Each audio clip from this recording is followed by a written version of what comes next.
warm welcome to Federal special program Capital Beat. Election Commission of India has announced the assembly election schedules for West Bengal, Tamil Nadu, Kerala, Assam, and the Union Territory of Puducherry today. And so here as the graphic schedule which on now.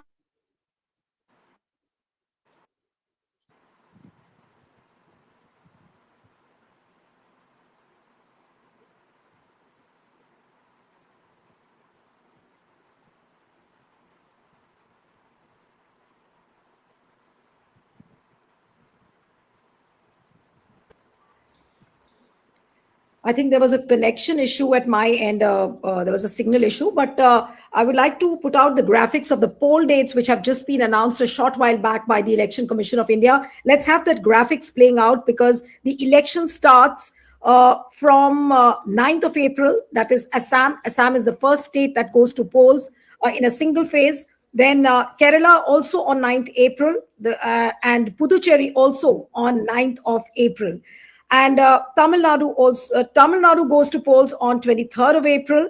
It's a single phase elections. Then in West Bengal, we have a two-phase elections. First day of polling is 23rd April and the second day of polling is 29th April. So two-phased elections in West Bengal and the rest of the states and the Union Territory.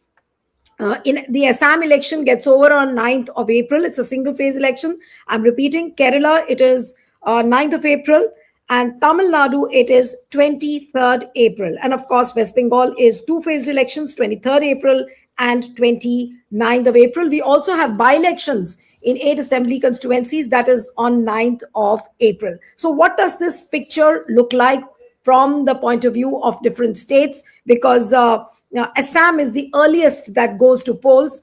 And how much time do the political parties really have? Because 9th of April, not much time is left.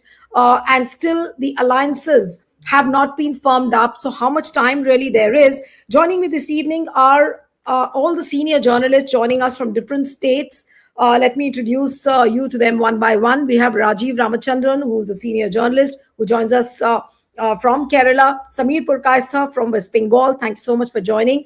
Mahalingam from Tamil Nadu and the political editor of The Federal, Puneet Nicholas Yadav also joins us. And I'll begin with Puneet for the complete picture. Puneet, it's a two-phase elections in Bengal and the earliest elections, of course, is in Assam.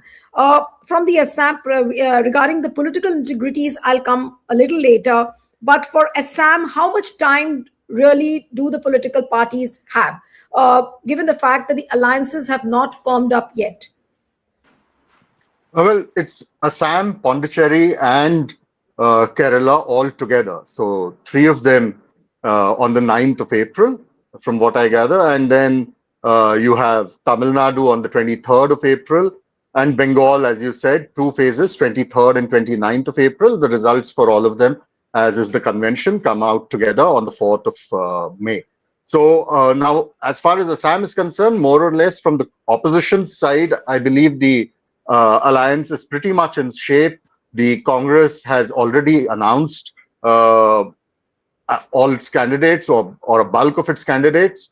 Yesterday, they put out their second list. The first list of 42 was out about a week ago. Yesterday, the second list also came, and with the second list of candidates for the Congress, they also put out the list of about 15 constituencies, if I remember, which they have allocated to the allies. And of course, the alliance with the Raijor Dal, which was widely anticipated, does not seem to be working out. So the Congress has, as of now, gone ahead and announced 15 seats, which it is going to give to its allies. As far as the BJP is concerned, I don't think alliance, again, there is that much of an issue in terms of, what we were initially, or rather, interesting alliance and seat sharing and all of that, which we were actually interested in looking, was how the Congress's thing shapes up, which I think there is a great amount of clarity there as of now. So I don't think there's much in terms of alliances shaping up for Assam in time that is in the realm of questions now. Uh, Kerala, it's the two alliances, the two leading alliances are in shape. What we have to wait and see is in terms of seat allocation. If there are any changes, Rajiv, when he's has his turn on Kerala, will shed greater light on that. So, and Tamil Nadu again is more or less from the Congress DMK, the ruling alliance is concerned. There again, although it's on the 23rd of April, the polling there, but things there seem to have taken shape as far as the ruling alliance is concerned. What happens to the BJP, AIADMK, and TVK and those talks? That Yes. I guess we'll have to wait and see. Maha will be able to explain better on what's happening in Tamil Nadu. But the first round of polls, I think, pretty much good to go in a way. The alliances, not too much of to speculate over there as of now, and it's more about what kind of a campaign that takes shape, which we'll have to wait and see, because Assam, since that is the first of the block, where the BJP really has a strong presence, compared to a Tamil Nadu or a Kerala, the narrative setting for the elections, you'll see a lot of that happening as the Assam campaign picks up, the communalization of the poll campaign, the issue of minorities, because although these are five very different states in terms of their politics, the coalitions, the players in the ring, whether it is Assam, whether it's Kerala, even Tamil Nadu, and of course Bengal, you have a sizable chunk of Muslim votes. So that's something which now, as you said, Assam is first of the block along with Kerala and Puducherry. So you'll see that kind of a campaign, the narrative that setting for the campaign from the ruling side taking shape, and how the Congress and the opposition, the wider opposition, responds to it, at least in these states. I'm not talking about Kerala specifically here, because there it's a LDF versus UDF fight, with the BJP kind of being the third player. But the Assam and the Bengal polls, particularly, you will have to see how the opposition responds to that campaign, and then if at all it has an implication in other states too. So that's something that we'll have to wait and see. Right, but as far as this poll, one quick question to you, Puneet, that as far as the election dates which have been put out, so Assam is the first one, and if you look at it from BJP's perspective, because many times these allegations come up that election schedules are set in such a manner that it always ends up benefiting BJP. So taking a cue from that, do you think that it's a deft management of the dates from the BJP's perspective? Because if you look at Assam, BJP of course will focus all its attention on Assam, and then it has all the time to focus on West Bengal. See, I mean, that's something that we've been talking about for the last several years now, and that's become a pattern. Even the Congress's first official reaction today in the morning, when it was made known that the Election Commission will be, putting out the schedule today, the first reaction from the Congress was that now that the Prime Minister is done with his inauguration spree and, dedication of projects, inauguration of old projects and all of that, the EC is kind of setting out the poll schedule. So that's become a pattern. I don't think, there's any point in analyzing that pattern, because I guess even those who are not particularly invested in, these developments kind of take it for granted now that this is how poll schedules are announced. Once the way is clear for the BJP, for the Prime Minister, once the announcements, the inaugurations are done, whatever central doles have to be given out are given out, the broader things for the election are in place, that is when, the EC sort of gets its, tacit Right. kind of a go ahead from the government to go and announce the schedule. So that's pretty much the case here, Right. except that I believe just half an hour before the election commission announced its poll schedule, uh, in Bengal, Mamata Banerjee kind of also adopted the Yes. same model by announcing a scheme Yes. or a cash transfer thing Yes. for muezzins and pundits and all of that, which that was again a cash dole, and that's Hmm. been announced just half an hour or thereabouts before the poll Right. schedule. So Mamta doing or what the BJP has been known to do in other states, and clearly the election commission wouldn't be able to say much on that because uh, it's a leaf straight out of the BJP's book, or rather, one would say even the EC's book. And the election commission was asked, the CEC was asked about this at the press conference, Hmm. and whether how do they look at the Bengal government's announcement, and they said, well, the model code of conduct comes in place after the Hmm. press conference, not half Right. an hour before. So Right. not much of an answer, but Right. says a lot.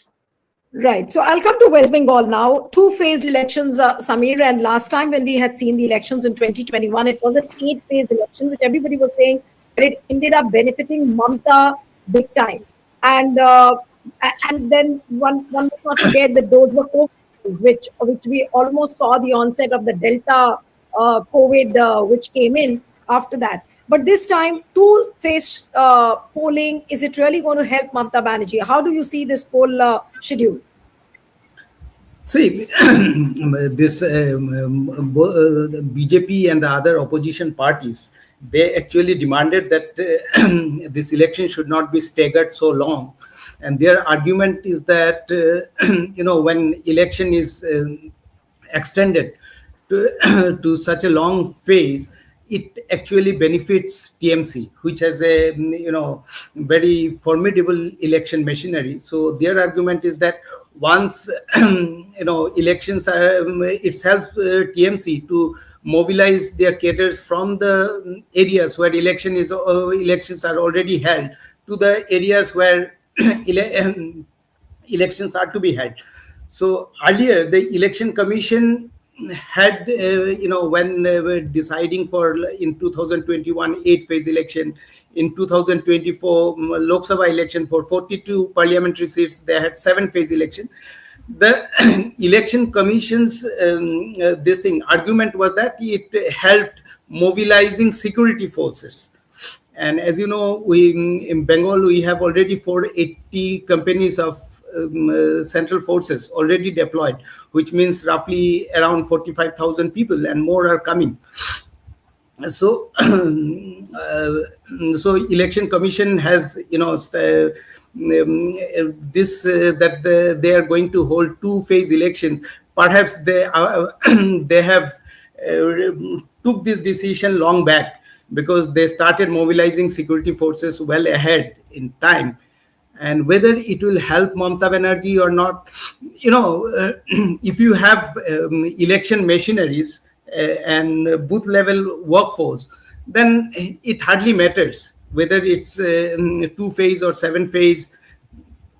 So I don't think it will give any additional benefit to TMC. And whether the opposition parties will get any benefit. Um, so and in as far as election West Bengal election is concerned, more than this benefits to political parties and all, the moot question here was what is the fate of these 60 lakhs voters electorate who are put under adjudication. Election commission had no answer as yet. Even in today's press conference, several What Ganesh Kumar said, he did mention when he was asked by a reporter, he said that we'll put out the supplementary list and keep adding the yeah. names. What he said. Yes. So they categorically asked whether all those 60 lakhs will be all those names will be cleared. adjudicated by that time. So he had no answer. As far as we know, till Saturday, 6 out of 60 lakhs, now only around 16 lakhs names they could took decision. So it's not yet clear whether by the time nominations are filed, whether all those 60 lakhs name will be cleared or not. So we still don't know the size of the electorate as yet. So that is one big question mark is there over the fate of this electorate. And I also want to add one point about Assam. See, Assam government, particularly BJP-led Assam government, was insisting that election should be held before Bihu, that is on 14th and 15th April. Because this just after the death of Juvin Garg, there had been a huge protest over his mysterious death. So an anti-government protest erupted. And as you know, Juvin Garg is a very popular singer who and during Bihu functions, during this Bihu, lots of public functions are organized where singing, dancing, and all those things are conducted.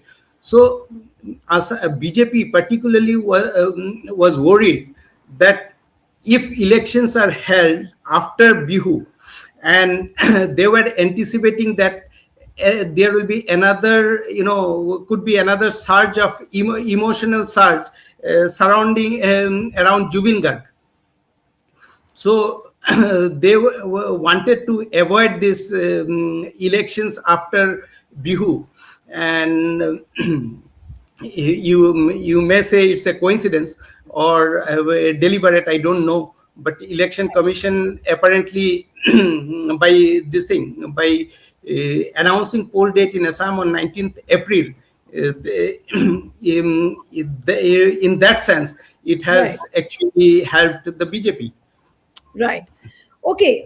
So let me come to Mahalingam. And this is a story which is, of course, coming through the sources. About 5 hours ago, India Today has put out the fact that BJP offers Deputy CM post to Vijay, 80 seats to TVK for Tamil Nadu polls, and that is coming through the sources. Now, what is really happening? The alliance is still not very clear. And with this poll schedule, of course, with Tamil Nadu going to polls on 23rd of April, how well are the political parties prepared when it comes to DMK and, of course, the NDA as well?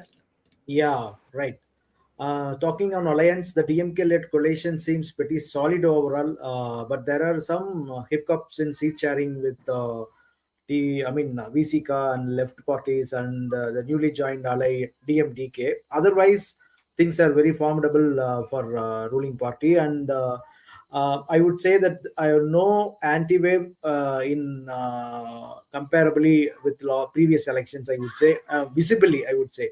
So we have to wait for another 30 days. How people going to react? How leaders going to do their campaigns, and how DMK is going to manage their good things. I mean, welfare schemes and direct financial help schemes, etc. So the ADMK is actually having a lot of issues, and NDA also there are some issues between BJP and ADMK on there is a great buzz between both parties sharing seats. Actually, it's not coming out very well, but it's another issue is that.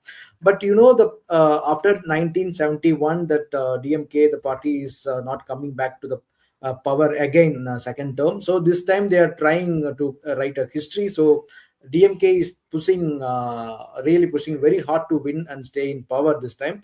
On the other side, ADMK is doing everything actually to bounce back from lot of losers. In the leader, the Edapadi Palanichami, also for him is actually make or break movement, actually do or die for him. Actually, this is in his after his leadership that ADMK has to prove this election. Otherwise, it's very difficult for him. It's another side, and never before this, especially the youth force is rallying upon behind actor Vijay, who's stepping into the scene last 2 years. But he is drawing a a huge crowd actually, mass crowd actually, but everybody is questioning that this crowd will convert as a vote. So the Right. another No, so point is indeed, that. what you're saying, Mahat, that of course TVK is a factor. But what about the voter deletions which have happened in Tamil Nadu? That seems to have receded completely. About Yeah, 74 lakhs, lakh like, votes been yeah. deleted. So what about that? Uh, Are the political parties not there is raising this no issue? there is no major complaints from ruling party as well as opposition parties concerned to SIR, Hmm. because So that isn't an if issue you at take all in Tamil Nadu, if you're you saying. take if you take number of deletions, most of them are dead voters. Mostly there Okay. is no problem with Okay. minorities. There is no problem with migrants here. So it's not a very big problem for Hmm. as far as Tamil Nadu concerned. But yes, here there are a lot of VIP constituencies, like sitting Chief Minister Stalin and his son's constituency in Chennai, and other couple of leaders constituencies. There are considerable votes were removed. So it's again we have to wait how it's going to reflect in the result. Number one. Number two, that Vijay, as we discussed earlier, the Vijay is X factor. Whether Vijay is going to contest alone, or he will enter into NDA alliance, is a big question now. So far, the report saying that NDA is offering a deputy chief minister and a 70 seats, etc. But Vijay, sources close to Vijay saying they want to go solo. So if he goes solo, I think whether he's going to cut DMK votes or whether he's going to spoil ADMK votes, we have to wait. Number two, especially TVK, what so far understanding, they will pull over 15% of the vote share from the. Actually, that's very huge. Actually, Tamil Nadu, the first time It's a huge TVK number. lead to hit. Yeah. Yeah, that is there. Then one more challenge I would like to mention here. The big challenges before ECI is cash for vote and gift for vote. Tamil Nadu is known for that. If you take ECI's data, Tamil Nadu has registered a high number of cases and seizure in previous elections. So as far as law and order concerned, Tamil Nadu is very peaceful. So only the problem for ECI is cash for vote and gift for vote. Right. So towards the last, I'll come to you, Rajneesh. Law and order overall doesn't seem to look like a problem. Like last time in West Bengal was an 8-phase election, and there was violence as well. This time there's just 2 phases in West Bengal. So law and order, at least on that front, it looks like the poll schedule is sending out a positive message as far as the law and order issue is concerned. But coming to the Kerala schedule, 9th April, and how do you see this poll schedule impacting the political parties? How do you see the positioning of this schedule? As far as the schedule is concerned, there won't be any problem in Kerala as of now, as all the political parties were uh, uh, asking the commission to avoid the dates of the Vishu, which is on 14th of April, and it's well after the Easter and Easter week, and after the Eid, Bakrid. So the scheduling of the polling won't be a big issue here in Kerala. The only thing the major political parties were asking that it should not be in the week of Vishu and Easter. So it's in between both the festivals. So the scheduling won't be much of an issue with Right. this So country. scheduling is not a problem, but what are the X factors which you see in Kerala 2026 elections really playing out? So as far as Kerala is concerned, the thing is the LDF is seeking a third consecutive time, which is a record. Obviously, the second time was also a record. No front has ruled Kerala for 2 consecutive full term. So that's the thing, and the UDF, the congressional UDF, will be heavily banking on what they believe a strong anti-incumbency way would be there. But as far as the pre-poll election service, there were a couple of pre-poll election surveys after the LST polls. So those surveys do not give that sort of a thing in Kerala. Both the surveys say that there could be a neck-to-neck fight, Right. and the You survey feel conducted that by So you feel that the Congress alliance does have a bright chance of coming to power this time? As far as the election results of that, so as far as the Kerala's election cycle is concerned, after the 2021 assembly election, there were two major elections. One is 2024 Lok Sabha, and the other was the 2025 December 2025 LSD elections. In both these elections, Congress-led UDF did very well. Actually, in the Lok Sabha election, they completely swept Kerala.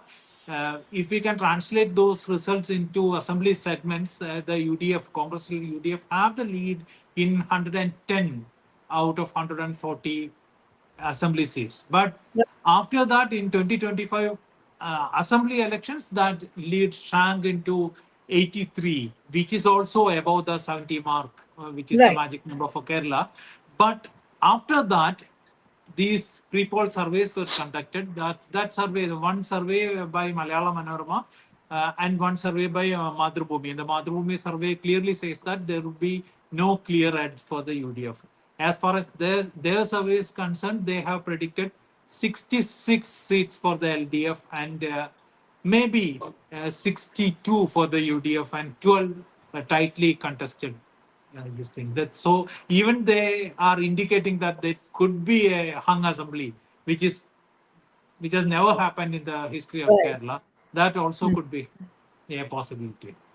Okay, so who knows what surprises we are going to see? But yes, a poll schedule has been announced, and let's put out that poll dates graphics once again, just to for the viewers who are tuning in again. The Assam goes to polls on 9th April, Kerala 9th April, Puducherry 9th April, Tamil Nadu 23rd April, and West Bengal goes to polls on 23rd April and 29th April with two phases, and counting the big day on 4th of May. So, of course, the carpet bombing rallies will begin. The narrative will be set out by Assam, as what Puneet was saying, that it will set the agenda and it will set the tone of the elections, which will follow one after the other. So interesting times ahead. I'm sure this 1 month is going to be a high voltage 1 month we are going to witness, rather 1.5 months almost.